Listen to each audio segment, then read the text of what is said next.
Muito bem, então a gente retoma das sincronicidades maravilhosas da vida.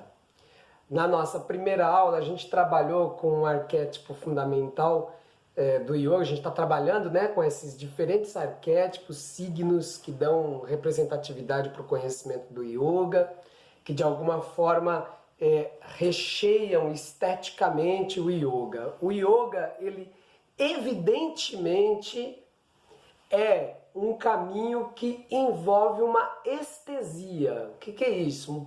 Um prazer estético. Se o yoga não tivesse algum tipo de gozo, de prazer, de deleite estético, com certeza o yoga não existiria tal como a gente o conhece. Talvez nem pudesse existir um yoga sem essa estesia. O estético está relacionado com tudo aquilo que a gente mostra. De uma certa forma, se a gente olhar e pensar nos Hastamudras, em todos os gestuais feitos com as mãos, eles não têm simplesmente uma função harmonizadora do psiquismo per si. Eles também têm uma estética, né? Existe uma beleza no mudra. Então, se a gente pega, por exemplo, o Padma Mudra, que é o gestual da Lótus, ele tem uma estética aqui, bom, em qualquer que seja o mudra. A mesma coisa para os asanas, a mesma coisa para o canto dos mantras, enfim, tudo aquilo que compõe o yoga, de alguma forma, existe um requinte, um refinamento estético. E além desse refinamento estético, nós temos aquilo que preenche o yoga das suas origens, que vem já da espiritualidade indiana, mais antiga, como a gente vem estudando a partir dos Vedas.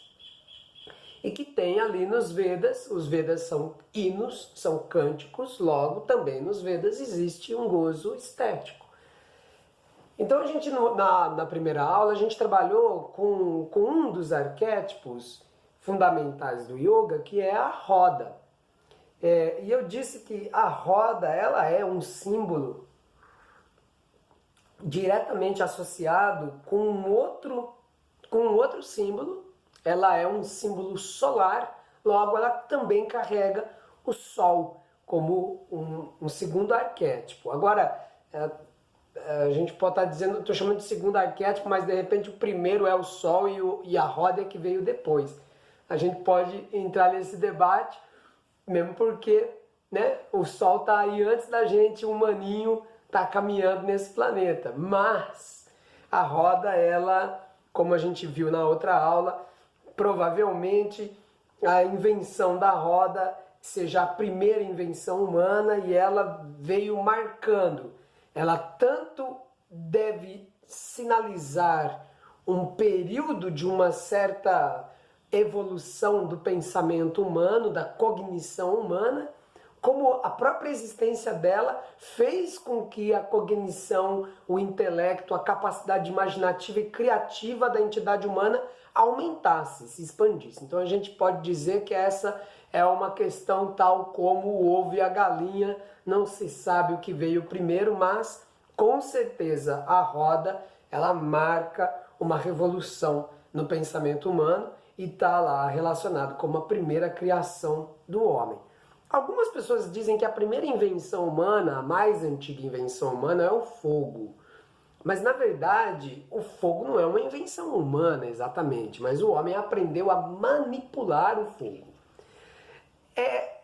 Estes símbolos, a roda, antes dela o fogo, antes do fogo o sol, são importantíssimos dentro do yoga. Então eu fiz aqui uma narrativa, eu construí uma narrativa aqui para apresentar para vocês, para que eu também não me perca muito no que temos para compartilhar e vir trazendo então onde é que o yoga está diretamente relacionado com o Sol. Mas eu vinha dizendo sobre a sincronicidade. A sincronicidade maravilhosa é que ontem foi o Ano Novo da Índia, especialmente na região sul, comemorado na região sul do estado de Tamil Nadu, etc.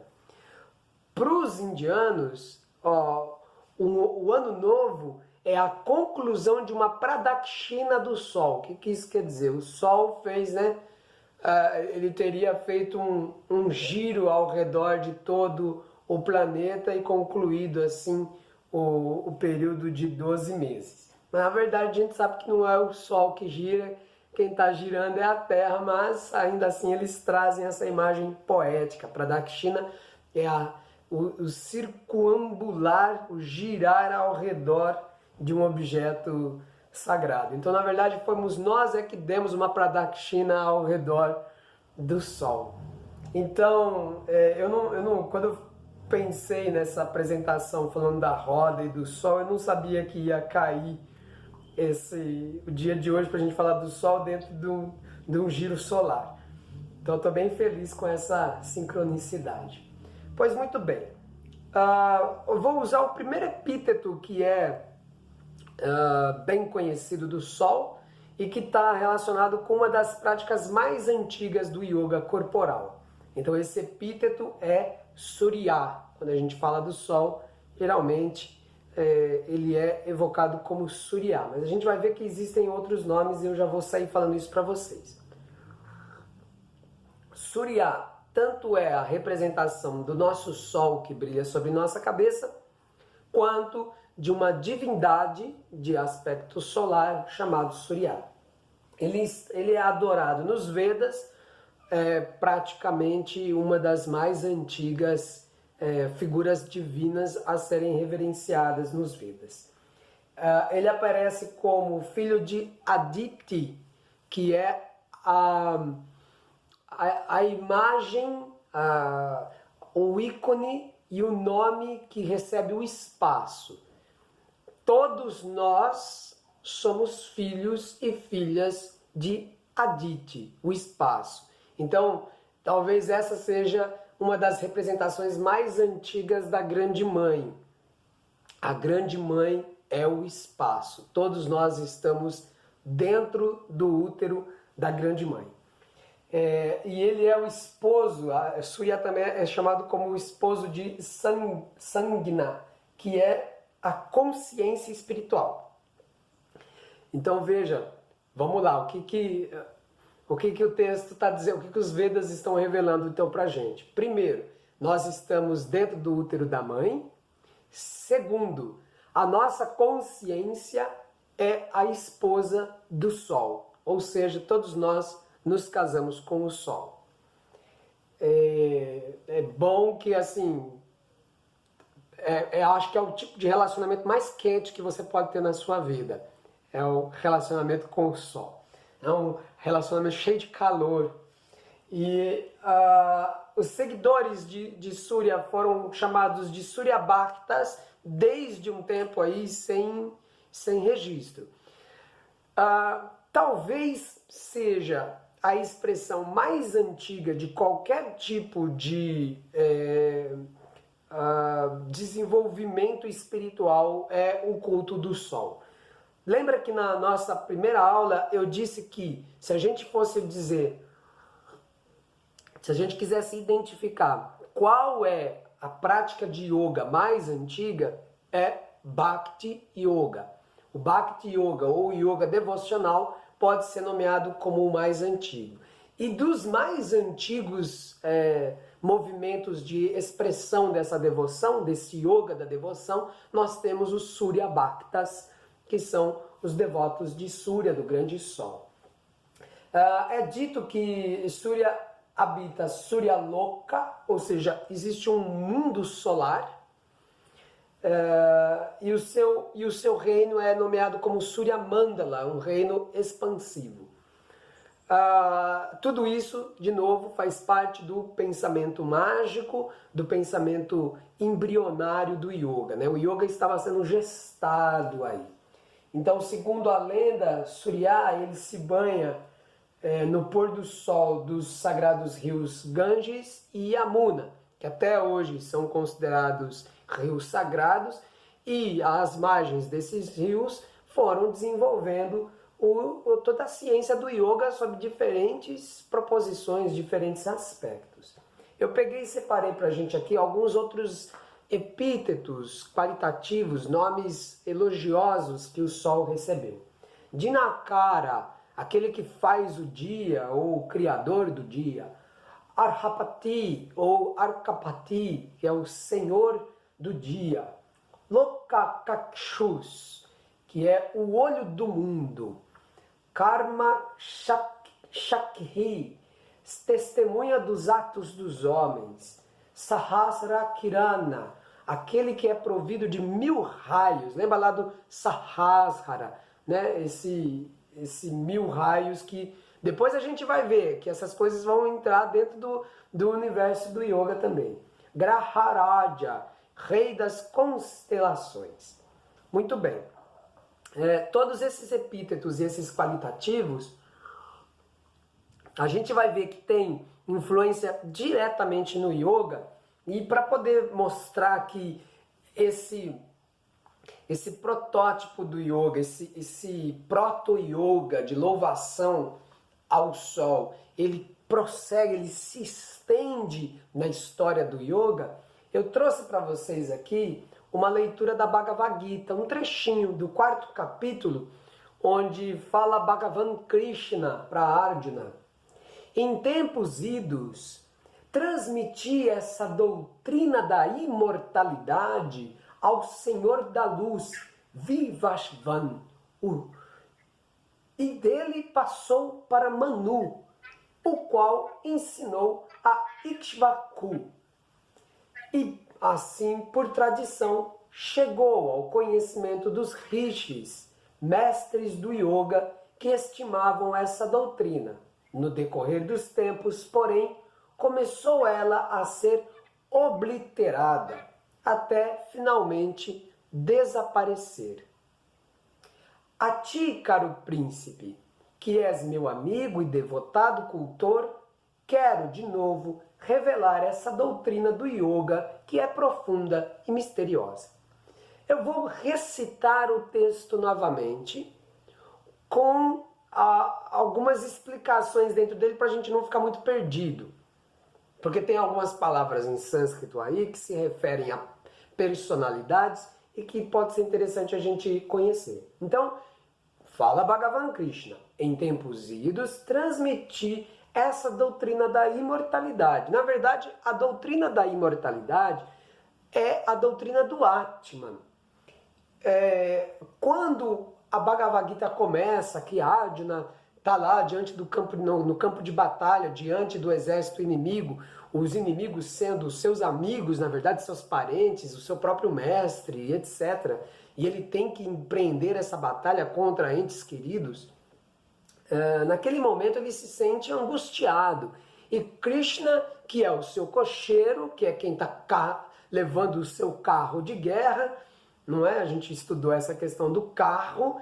Ele vai então dar a declaração para Arjuna, realizar o Dharma, que é aquilo que ele deve fazer, que é o que o yoga vem fazendo na nossa vida. O yoga vem nos auxiliar a que possamos realizar o nosso Swadharma, aquilo que a gente veio no mundo para fazer, de fato, descobrir o que a gente veio fazer e fazer com qualidade, com excelência, com eficiência. Para isso que o yoga existe.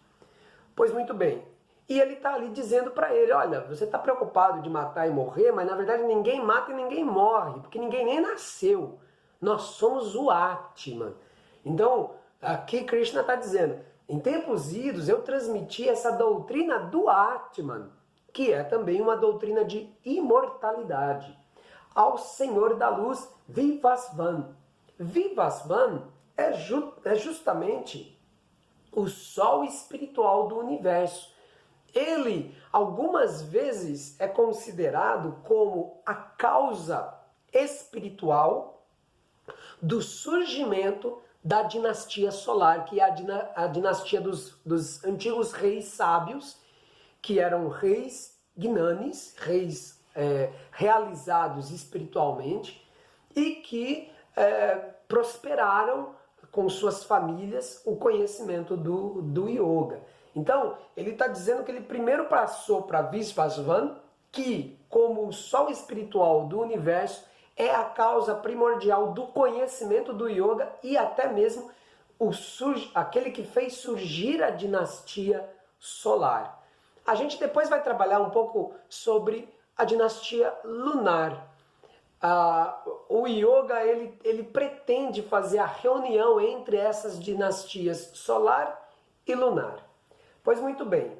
E a partir de ter ensinado para ele, Vishvasvan é considerado o pai de Manu e o avô de Ikshvaku, que a gente vai ver aqui no texto. Então ele passou para o sol central, para o sol espiritual do universo.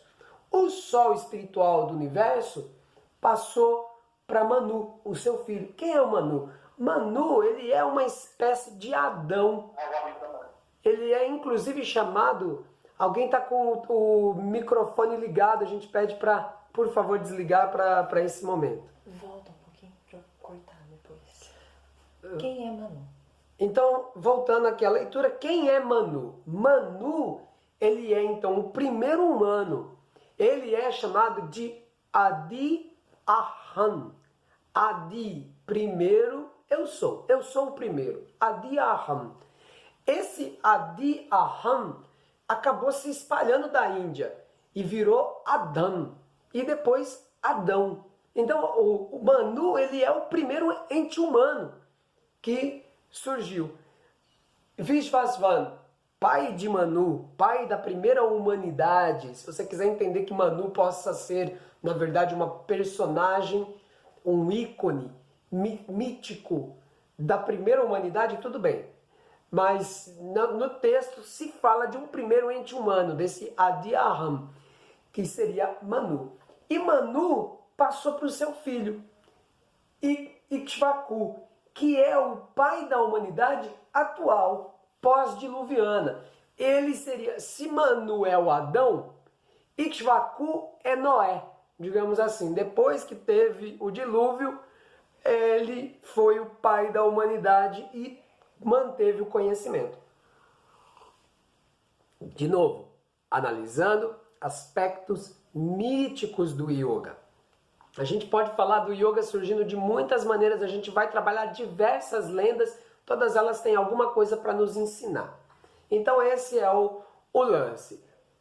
O Espírito Supremo, que é o Paramatman, na forma, assumindo a forma de Vishnu, Krishna, teria transmitido, por ser o Deus conservador, ele quer conservar um dado conhecimento, ele entende que a melhor maneira de conservar um conhecimento é fazer o que a gente está fazendo exatamente agora, compartilhá-lo dentro de um grupo. Então, Krishna está dizendo, para você que é o meu amigo e um devoto cultor, eu vou te revelar esse segredo novamente. Esse segredo do yoga, esse conhecimento do yoga está sendo revelado e compartilhado continuamente. Essa história, em última instância, está falando para a gente a importância do compartilhar. E tudo na vida está diretamente associado com esse compartilhar. Inclusive, estou dizendo que a forma de yoga, o yoga mais antigo, é Bhakti.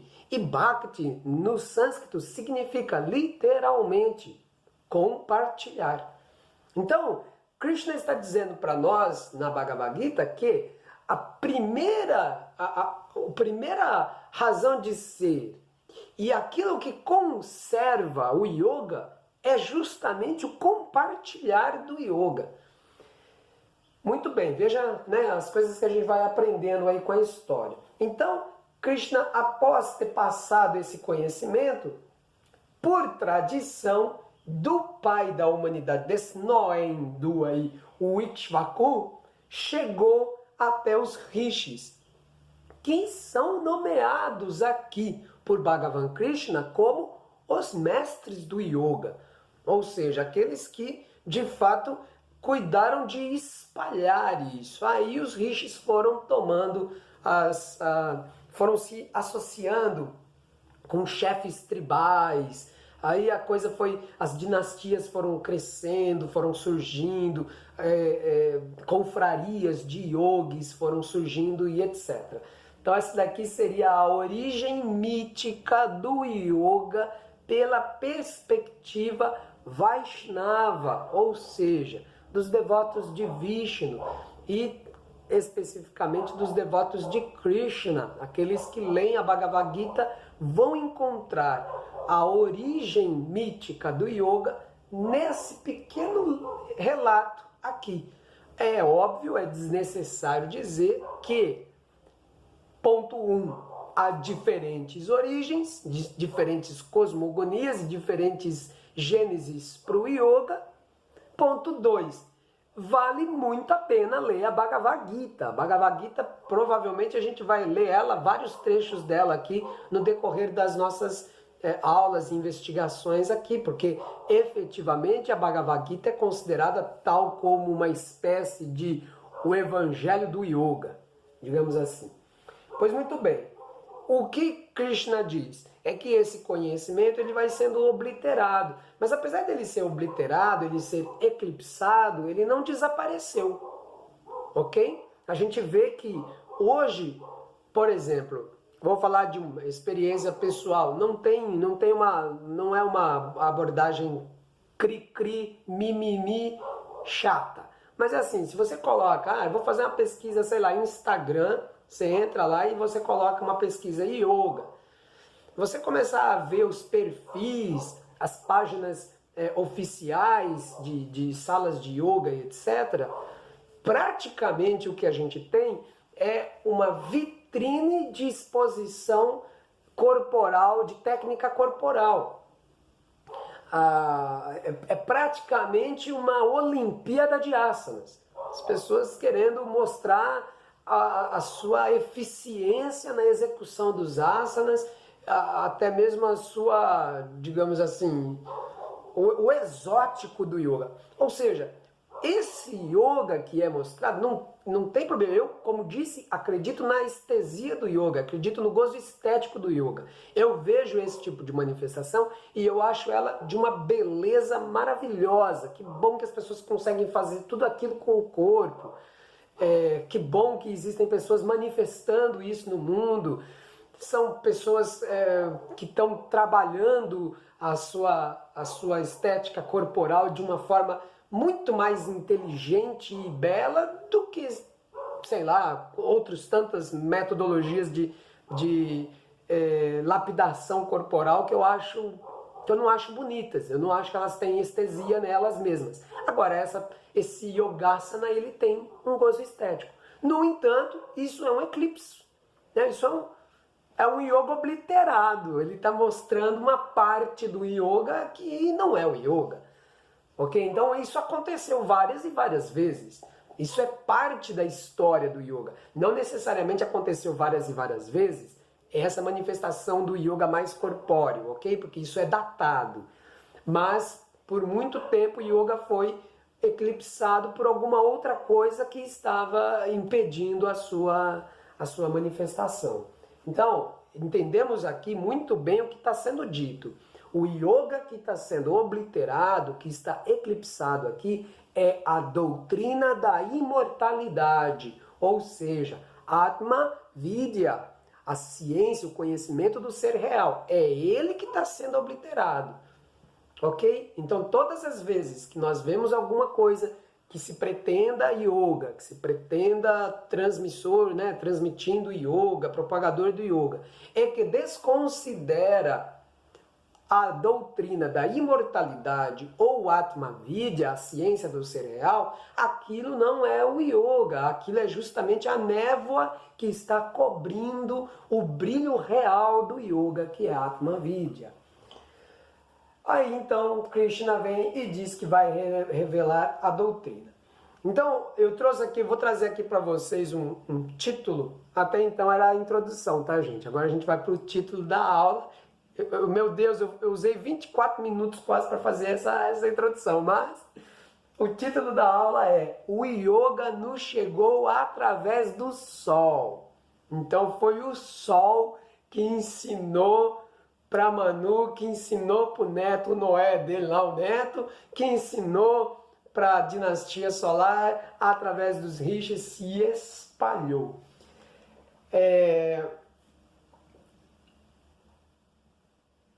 Na tradição chamada Saura, que é a tradição mais antiga, inclusive do Tantra, e o yoga que nós conhecemos, esse yoga corporal, é um yoga tântrico, ela é encontrada no Rajasthan, no Gujarat, Madhya Pradesh, Bihar, Maharashtra, Uttar Pradesh, Odisha, etc.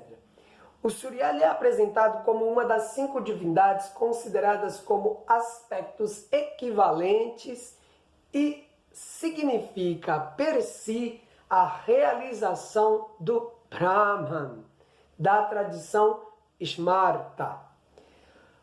Muito bem. É importante ressaltar que dentro dessas culturas que eu falei, desses lugares todos, Rajasthan, Gujarat, Madhya Pradesh, Bihar, Maharashtra, Uttar Pradesh, etc., todos esses lugares, existia uma cultura chamada Smarta que associa Surya com Brahman.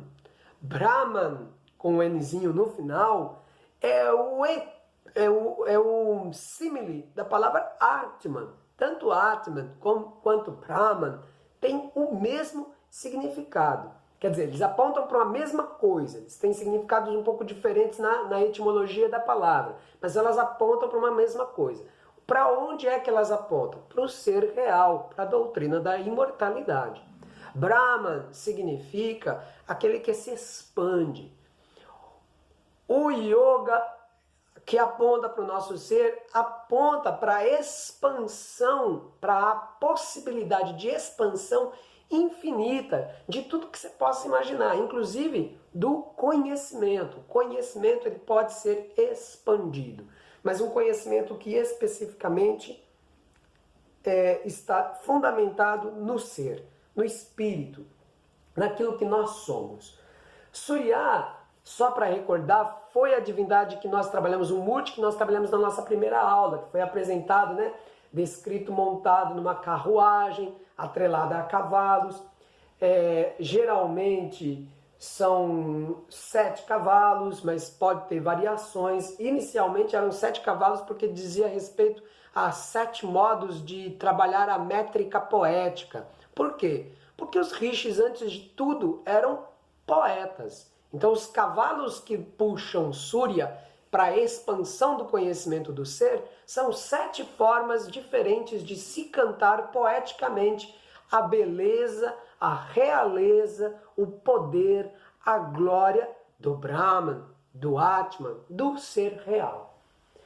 No hinduísmo medieval, Surya também é um epíteto principal para os deuses hindus, Shiva, Brahman e Vishnu. Aqui eu queria dizer uma coisa para vocês. Além dessa sincronia com esses 3 deuses, também Surya estava relacionado com Indra, com Varuna. Ou seja, ele é Surya, o Sol, ele é o arquétipo, ele é o simbolizado das divindades. Shiva, Brahma, Vishnu, Ganesha, Indra, Varuna. E ainda mais um que é Savitar. Então a gente está falando de pelo menos 7 deuses que na verdade são representações diferentes de um único ser que é este Sol. Que a gente vai entender que é também Brahman, o nosso próprio espírito.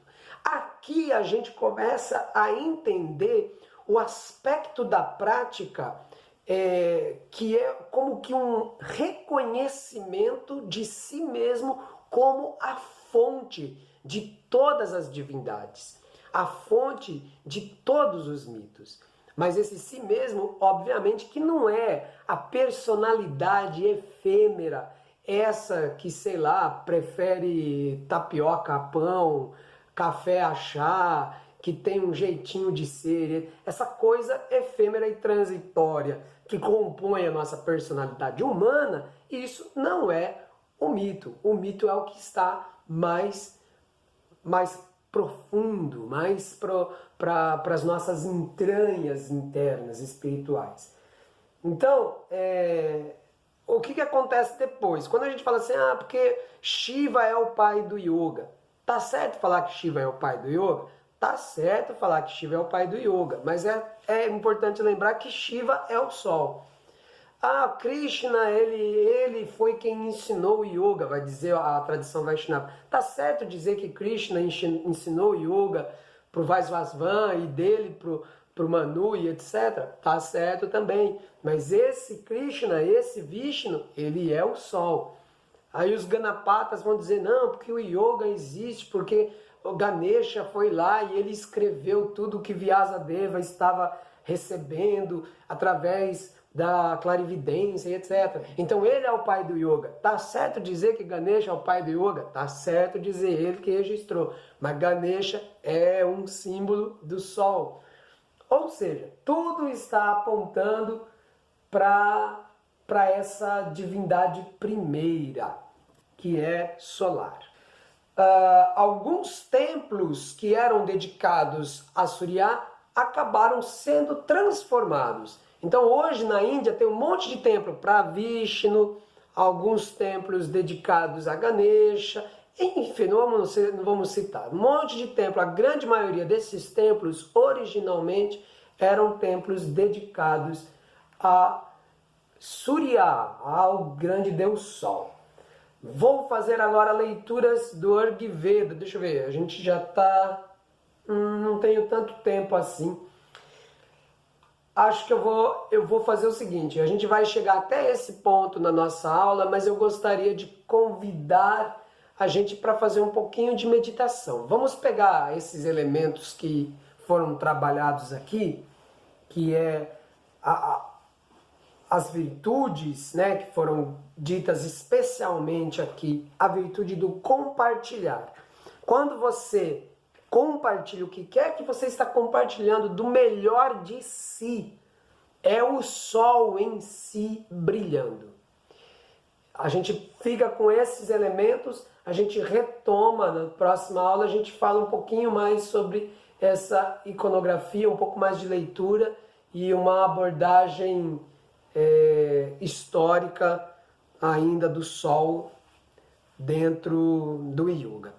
E nesse momento eu convido todos então para deixar um pouquinho as suas tarefas matinais para se sentar e gerar introspecção.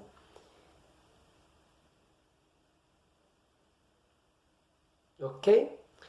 Fechamos os nossos olhos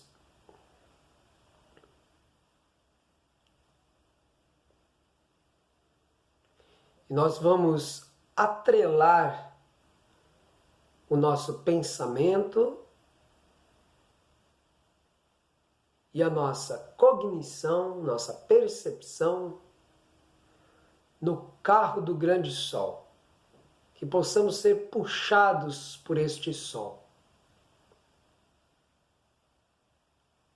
que é um movimento tanto de mergulho profundo em si mesmo, quanto de elevação para dentro e para cima. Estas duas orientações, elas apenas apontam uma sensação para dentro e para cima.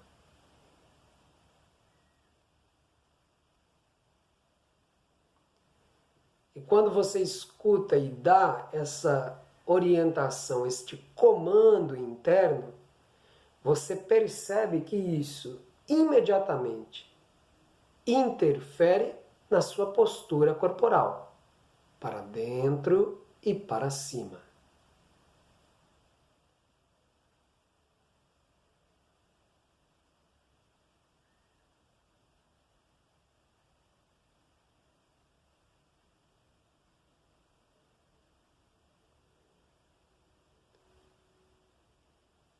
Nesta viagem no grande carro do Deus Surya, do Sol,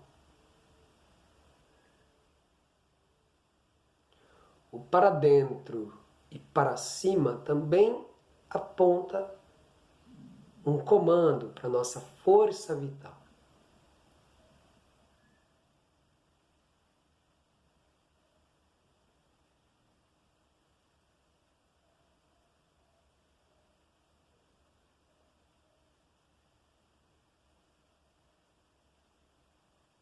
É um comando também para humanas, para nossa mentalidade, para dentro e para cima.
Estou jungido, unido, engatado no carro do Deus Surya.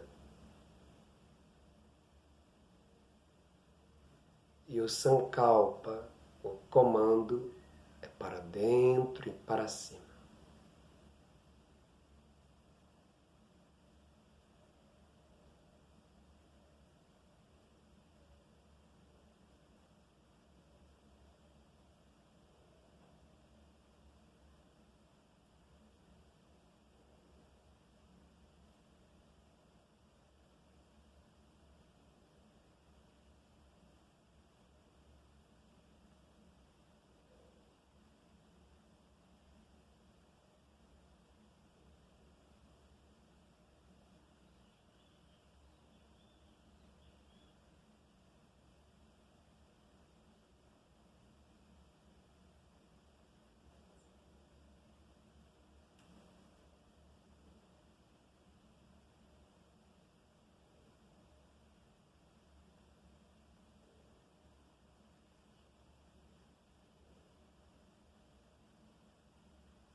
Então, desço e saio, me preparando para trazer os sentidos novamente ao mundo externo, abrir os olhos, encerrando esse breve momento de contemplação.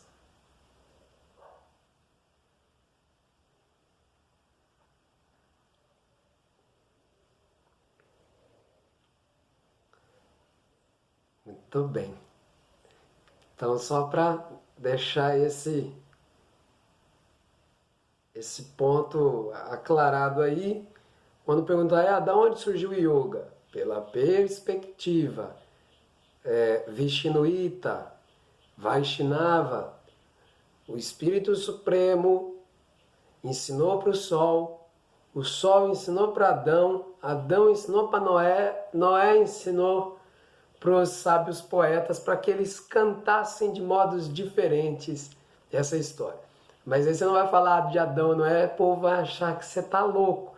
Então você vai dizer que o grande Sol recebeu do Espírito Supremo a verdade do Yoga, a doutrina do Atma, a doutrina da imortalidade, e este passou para Manu. Manu passou para o seu neto Ikshvaku. Ikshvaku passou então para os seus filhos, e os rishis, poetas, cantaram esse conhecimento de modos diferentes e através das eras vem sendo compartilhado, porque essa é a base e o fundamento do yoga, bhakti, compartilhar e devocionar. Ficou faltando bastante coisa ainda, então a gente vai na próxima aula retomar. Mas se vocês quiserem trazer alguma questão ou mesmo compartilhar como é que foi a sua meditação, a gente trabalhou aí com um aspecto mítico, né, de atrelar o nosso carro, atrelar o nosso corpo, o nosso veículo material ao carro de Surya para dentro e para cima. Como é que foi aí? Conta pra gente. Quem quiser, obviamente.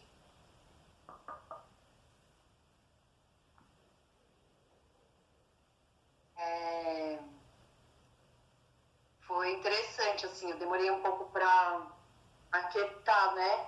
Eu ia até te pedir, assim, ver se de repente tem algum mantra para suriar, porque os mantras, eles me ajudam a focar, né? Mas nesse finalzinho, assim, que eu comecei a visualizar o próprio sol, eu comecei a sentir um grande calor nas mãos. E sobre a meditação. Sobre a aula, que foi curtíssima, meu Deus, eu comecei a ler um livro recentemente sobre medicina chinesa, que se chama Diga-me Onde Dói, alguma coisa assim. E ele faz uma metáfora com o carro. Eu achei curioso você falar hoje como se suriar fosse o cocheiro de... Krishna. Krishna. É o cocheiro. O cocheiro de quem que estava no carro? Arjuna. Arjuna. Porque lá ele faz um paralelo como também dos cavalos, como a energia das emoções, o cocheiro como a mente, e esse passageiro que está dentro do carro como esse mestre interior que vai dizer ao cocheiro qual é o caminho a seguir, né? E é uma metáfora bem longa, acho que se eu conseguir compartilhar eu vou para a gente fazer esse paralelo, assim, que ele diz que também no caminho, né, ele fala das rodas e fala um pouco da trilha das carroças que vieram antes, né, dos carros que vieram antes, como algo que a gente acaba seguindo se a gente não estiver muito atento, né, a gente não faz o nosso próprio caminho, enfim. Mas é só para compartilhar algumas coisas. Como a gente viu na outra aula, esse arquétipo, né, esse símbolo do carro, da roda, ele está presente em toda toda a espiritualidade oriental é muito forte no Oriente, né? Então, mesmo os chineses também têm esse mesmo mito, né? Esse mesmo símbolo dentro dos seus mitos e da sua abordagem. A diferença principal é que geralmente o, o cocheiro ele é um guru, ele é um professor para aquele que está sentado dentro do carro. Isso acontece com bastante frequência nas histórias. Digamos que o cocheiro de Buda, de Siddhartha Gautama, foi um guru para ele. Krishna para Arjuna estava servindo de guru também. É aquele que está puxando a carroça mesmo, né? Ensinando a gente a conduzir este veículo. Quem está sentado ali, de fato, também pode ser chamado de um mestre, porque é o Atman que está sentado nessa carroça, corpo. Quem está sentado conduzindo essa carroça é o Atman. Agora, obviamente que, como existem, esses cavalos estão muito loucos, algumas vezes aparecem 5 cavalos, eles estão associados com os pranas. Mas também a gente pode colocar que pode associar com o prana, com as emoções, com os pensamentos, com o tipo de alimento que a gente come, enfim. Você pode colocar que esses cavalos aí, eles podem estar um pouco indóceis, cada um querendo correr para uma direção, e aí essa carroça não consegue. Precisa de um bom cocheiro para a carroça ir. Então, o cocheiro de fato é o conhecimento. É ele que vai levar a gente a fazer uma boa condução do veículo, vai auxiliar a gente, né? Então é isso, mas é perfeito. Depois, se você puder compartilhar, eu tenho curiosidade de saber o que esse chinesinho está falando. Eu tenho um PDF, eu posso mandar aqui no grupo. Maravilha. Estou começando a ler, estou achando bem interessante. Maravilha.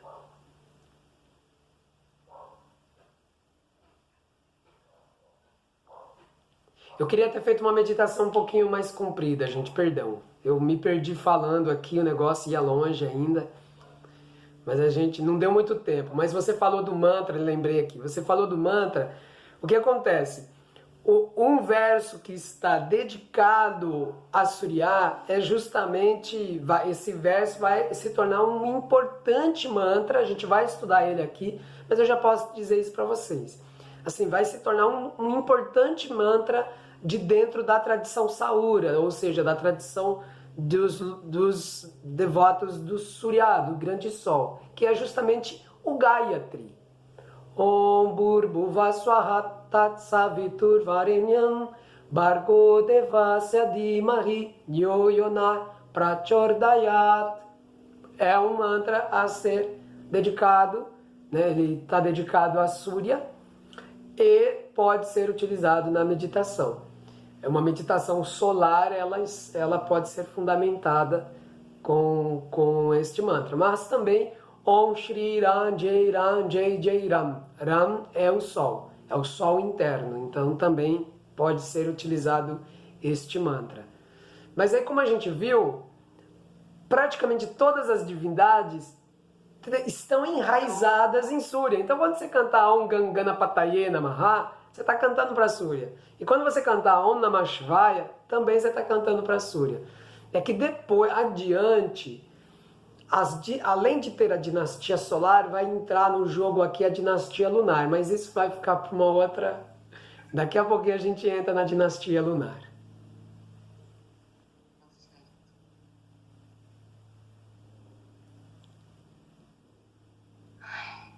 Eu adorei de novo, assim, me sinto alimentada por essas aulas. Juro, elas estão dando sentido até pro meu planejamento de asana, sabe? Eu estava já um pouco perdida, fazendo as aulas mais numa dinâmica que tem a ver com as necessidades do próprio corpo, mas agora essas coisas já estão começando a integrar meu pensamento sobre o trabalho físico, assim, que era muito o que eu queria. Uhum. Natural. A função do conhecimento é esse, porque a gente precisa produzir uma verdadeira integração, né? O yoga, ele é integração. Então, não dá pra gente olhar para o yoga simplesmente como uma prática meramente corporal.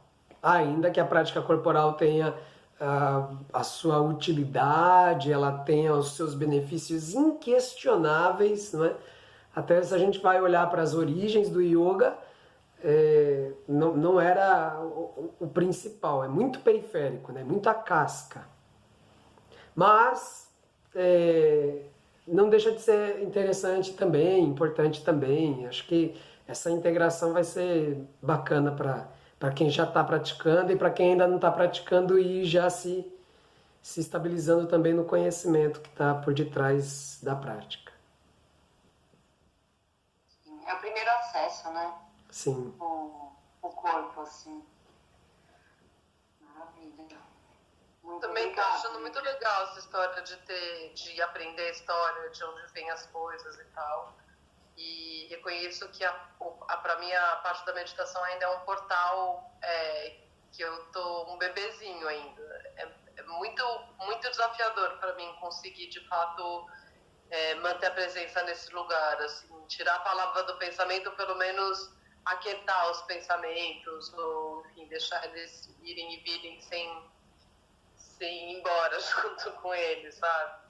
Então, por mais que você fale que tenha sido curto, para mim, que estou num estágio ainda muito, enfim, inicial, assim, diferente do de vocês, para mim me ajuda, porque me ajudou essa história que você falou hoje, do pra dentro e pra cima, né? Mas eu também tenho uma pergunta bem básica, assim. É muito ruim, não traz o mesmo benefício quando você medita deitado, meio na pose do Shavasana. Pergunto isso por conta de que eu sinto muita dor nas costas também, e a dor nas costas também é uma coisa que eu acho que me tira um pouco da presença. Fico lá olhando para a dor, ou sentindo a dor e não, enfim, tentando, sabe? Então, eu acho que esse é um lugar que eu preciso, de fato, assim, tenho sentido mesmo muita necessidade para mim, que estou aqui num movimento de tentar fazer exercício físico todo dia, mas também a yoga, e nos 4 dias que eu não fiz, eu vi a diferença que faz realmente ficar só no físico ou fazer algo que também em algum momento te traga para centrar, né? Uhum.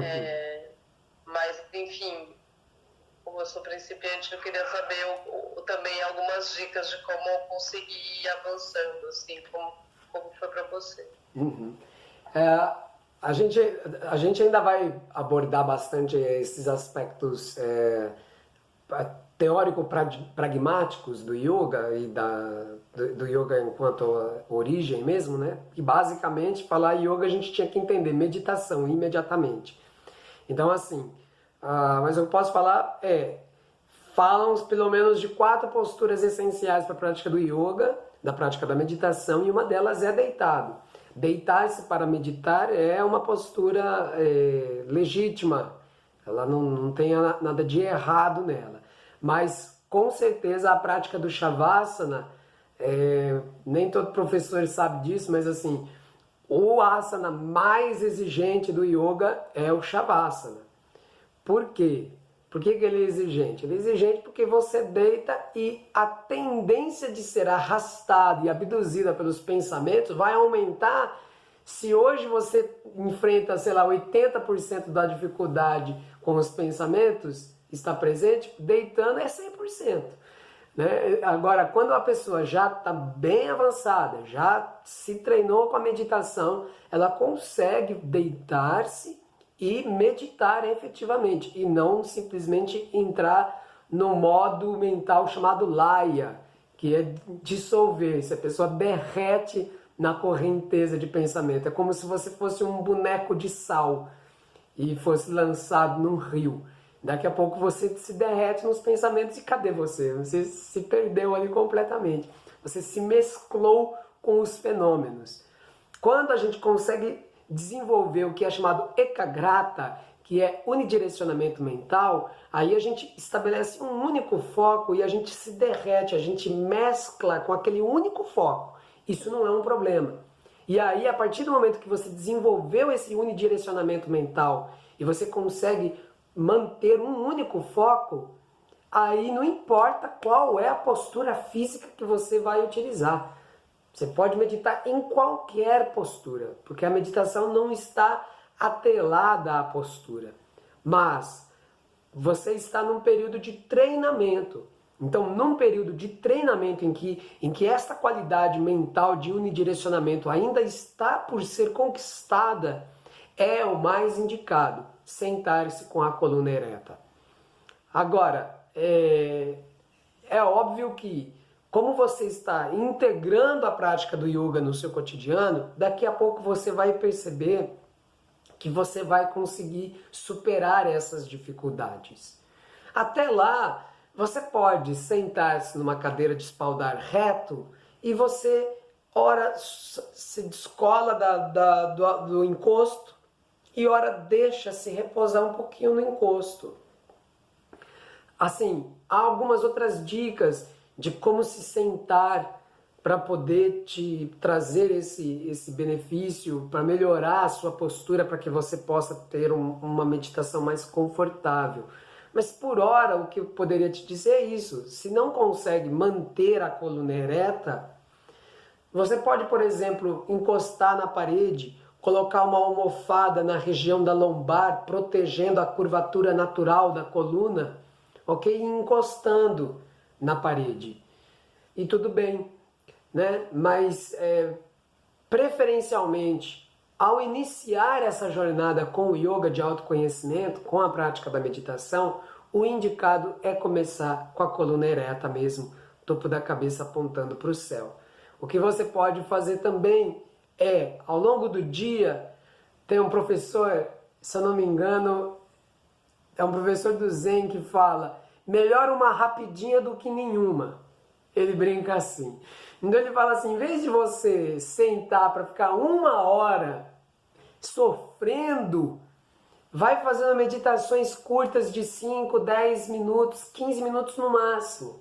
Mas faz umas 3, 4 ao longo do dia, em vez de fazer, sei lá, 2 práticas mais longas no dia. Entende? Vai na rapidinha, que tá tudo certo. Daí você aguenta, né? Pô, não é possível, eu vou conseguir ficar 5 minutos com a coluna ereta. Aí você fica lá, 5 minutos. Trabalha com esse comando, entro e subo. Tá dentro subindo, entro e subo. Essa semana, que a gente, até o nosso próximo encontro, brinca um pouco com esse comando mental. Eu entro e subo. Esse comando mental, ele produz uma retificação corpórea e subjetiva, psíquica. E aí você vai devagar, né? Você vai alcançar cada vez mais uma estabilidade e conforto corporal. O yoga vai auxiliar para isso. Foi por isso que os asanas foram criados, né? Eles foram assimilados de treinamentos bélicos. Eram treinamentos para guerreiro. E os yogis olharam e falaram, poxa, esse trem aqui pode me auxiliar, porque minha costa dói, que é um bicho, é um trem só de dor. Se eu começar a fazer esse treinamento bélico aqui, talvez eu aguente ficar mais tempo sentado meditando. E assim surgiu o que a gente conhece como Hatha Yoga. Só que daí depois foi obliterado, né? De novo, a gente trabalhou essa questão do eclipse, né? Está eclipsado. O asana existe para poder nos beneficiar a ficar um tempo maior sentados meditando. Aí, a maioria das aulas de yoga, o pessoal faz os asanas e meditação, que é bom nada, né? Então, eu costumo brincar que é como você comprar um lindo vestido, melhor perfume, tomar banho, se preparar toda para ir para a festa, e na hora de ir para a festa, a galera deita e dorme. Tipo, a grande festa do yoga é a meditação. Então, os asanas vão te auxiliar com certeza. E vai devagarinho galgando. Com certeza você vai chegar lá.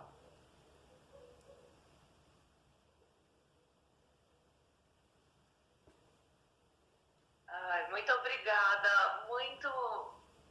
muito legal, porque eu estava também com dificuldade de vir para, né, esses últimos dias, mas a conexão de poder falar, de sentar aí, deixar a coisa entrar, assim como a Adri, tenho uma dificuldade também de me sustentar parada. Eu já falei até pra Cacá, eu falei, ai Cacá, quando você dá umas aulas que a gente fica mais engajada com o corpo, eu sinto que aí minha cabeça dá uma acalmada. Mas quando eu tô paradinha, assim, ai, com o corpo quieto, aí, sei lá, alguém precisa estar chacoalhando. E se eu tô com o corpo parado, é a mente que tá louca. Se eu tô com o corpo mexendo, dá uma sensação que minha mente consegue acalmar, ou pelo menos focar em alguma coisa que seja, sei lá, mais sólida, mas que não fica o fluxo da cabeça indo junto com os pensamentos, né, me levando junto. Mas como eu não estava conseguindo fazer os exercícios, que o meu corpo estava machucado, ter essa conexão e poder ser alimentada por uma outra fonte, né, do próprio corpo, eu acho que, sei lá, é uma sensação de pertencer, é uma sensação de fazer parte, é uma sensação de poder estar engajado com alguma coisa que está me fazendo muito bem, mesmo que seja através de um outro caminho. E eu não tinha conseguido vir na última aula, e para mim os personagens, né, as personalidades dessa história, para mim elas são muito desconhecidas ainda, então eu sinto que eu estou conhecendo toda uma galera nova. Quem são as pessoas? Quem era amigo de quem? Quem era pai de quem? Quem é que interferiu na história de quem? Que é muito interessante, porque para mim é um mundo novo que abre com possibilidades de olhar para as coisas de outros pontos de vista. Então, agradeço muito, porque todos os caminhos vão levar para Roma, né? Ou para dentro, sei lá. Exato. Para o sol dentro de nós mesmos. Por hora a gente tá aí nessa fofoca dos deuses, mas vai passar essa fase também. De chegar mais perto, de entender as metáforas, de sacar o que é importante para cada um e o que combina com o que é importante para mim. Quem é que está falando numa metáfora, numa linguagem que conecta com o meu jeito de estar no mundo? Porque cada um vai ter, né, uma manifestação de personalidade, que nem a gente, sei lá, eu aqui falando que quando eu tô suando eu consigo focar minha mente, mas quando eu tô parada minha mente desanda. Então, sei lá, quem mais é meio parecido assim comigo? Quem é, entendeu? Quem é que revela esse jeito que eu já sou? Então, acho que é muito interessante, porque é isso, dá um senso de pertencimento a uma coisa que é muito maior. Maravilha. Você quer falar? Mohini vai dar um pitaco aqui, né?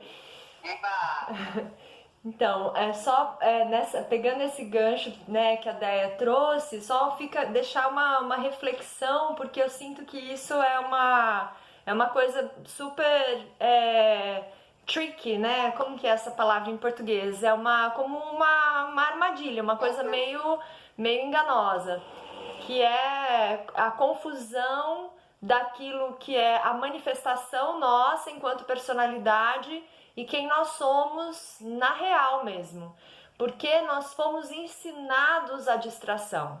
Eu trabalhei bastante com criança, tive filhos e tal, e assim, o que você mais escuta quando você tem criança pequena ou quando você trabalha com educação é: distraia essa criança, mantenha a criança distraída. Vocês já devem ter ouvido isso, vocês já devem ter talvez até feito isso, porque é um jeito de lidar com a situação, que a criança ela demanda atenção o tempo todo. Então, esse estado original, muito próximo do nosso ser real, que é a infância, essa primeira infância até os 3 anos de idade, a gente tem um potencial de atenção muito grande, que justamente a gente mantém o foco no momento presente. A criança, ela nem lembra, se você perguntar para ela, o que você comeu hoje no café da manhã?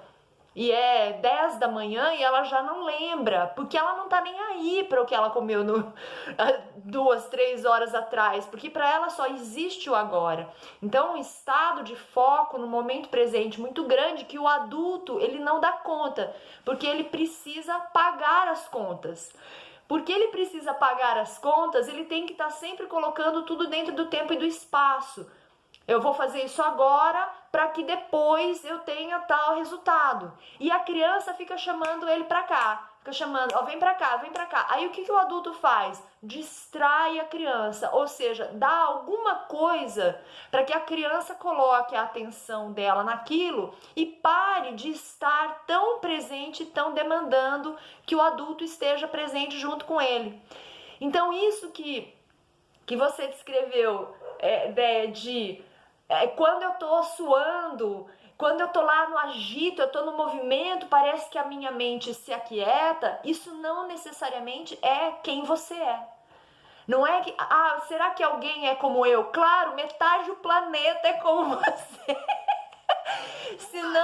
senão o planeta inteiro. Por quê? Porque nós fomos adestrados a sermos assim. Não é a nossa natureza real essa. A nossa natureza real ficou lá quando nós estávamos demandando o agora. Só o agora importa. Olha aqui, gente, olha pro agora, olha isso. Olha o bichinho, a criança vê a Joaninha e ela fica ali, ela quer mostrar para todo mundo, e o adulto, que legal, mas agora eu tô trabalhando.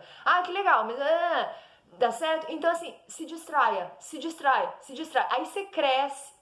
Aí você olha e fala assim, gente, minha mente não para, eu não consigo estar no momento presente. Você foi adestrado a não estar no momento presente. Aí você conhece o yoga e aí você começa a se desconstruir. Então, o yoga é uma desconstrução daquilo que foi construído no nosso processo educacional para que a gente volte a ser quem nós somos, que é esse estado de tranquilidade colocado no momento presente. Existe um entusiasmo natural de se estar no agora que a gente perdeu, ok? Parece até uma coisa meio boba, mas você vai se deliciar, e a gente só experimenta isso quando a gente está em situações muito impactantes para a nossa consciência. Sei lá, você vai e conhece um canyon, você vai para Chapada, você vai para uma praia muito linda. Lá você experimenta de novo aquilo. Ou seja, você está quieto, você está diante do momento presente, ele é exuberante e você sente o entusiasmo diante da simplicidade daquele momento. Agora, quantas vezes a gente experimenta isso na nossa rotina diária? A gente não experimenta isso com frequência porque nós não temos esse potencial interno. Deus não nos deu essa capacidade diante das pequenas coisas, das coisas cotidianas, ou nós fomos desestimulados a nos entusiasmarmos com o momento presente, na simplicidade que ele seja do aqui e do agora, como agora, esse momento. Então, até para a gente pegar, né, o sentido novamente. O yoga ele tem esse sentido de engate, de estar engatado. Então é aquela peça do carro que prende para puxar, então está engatado. A distração é estar desengatado. A própria palavra, eu corri pegar na etimologia do latim, ela é divisão, separação, desunião, afastamento, retalho, puxar para uma parte diferente. Então assim, não está engatado, né? O yoga é para te engatar no agora, te engatar na percepção e etc. Mas essa ferramentinha, assim, cada aula a gente pode deixar meio que uma ferramenta, né? Que é a do comando. É um comando. Você está lá sentado meditando, beleza, vai vir umas ondas de pensamento. Quando chegar aquelas ondas de pensamento mais bruta que está te tirando, entro e subo. Você dá o comando, entro e subo. E vê o que acontece, experimenta, né? Às vezes você pode ter uma experiência muito legal com esse comando, às vezes não. Pode ser que dá mais um comando no meio de uma confusão que está resolvendo coisa nenhuma. Tudo bem, mas a gente vai testando, vai treinando para ver aquela que, né? De repente, em algum momento vai chegar aquela técnica que você vai olhar e falar, nossa, essa daqui me ancorou. Entendeu? A técnica ela é uma âncora. Não é toda a técnica do yoga que vai funcionar. Por enquanto você viu que o asana funcionou, mas ele está funcionando porque na verdade você está com os seus ventos internos, o prana, ocupado. Então não dá para ficar gastando prana lá na cabeça pensando. Você saiu daquele ato.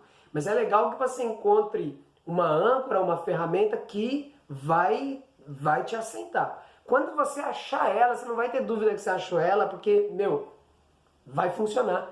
E você vai falar, nossa, funciona, e sempre funciona, que bom. Quer dizer, pode ser que em algum momento ou outro possa não funcionar tanto, mas de modo geral elas vão funcionar para você. Eu só vou pegar rapidinho o gancho para fazer a propaganda. Gancho. O gancho. Para fazer a propaganda do canal onde essa aula vai subir, que é o Mohini Yoga e Ayurveda, mas tô colocando as aulas do Ananda lá, que, claro, a gente tá sempre junto nessa elaboração. E eu tô falando, eu falei primeiro sobre Ojas, que é a essência de Kapha. Agora eu vou trazer a aula sobre Tejas, que é a essência de Pitta, e depois vou trazer a aula de Prana, que é a essência de Vata.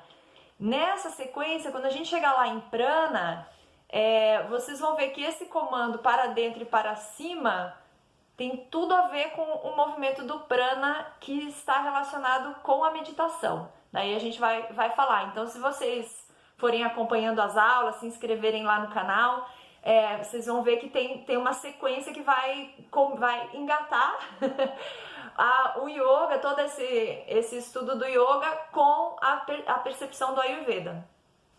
Bom, a gente não tá na Índia, não estamos no sul da Índia, mas feliz ano novo para todo mundo aí. Gratidão! Gratidão! Gratidão, namastê! Namastê!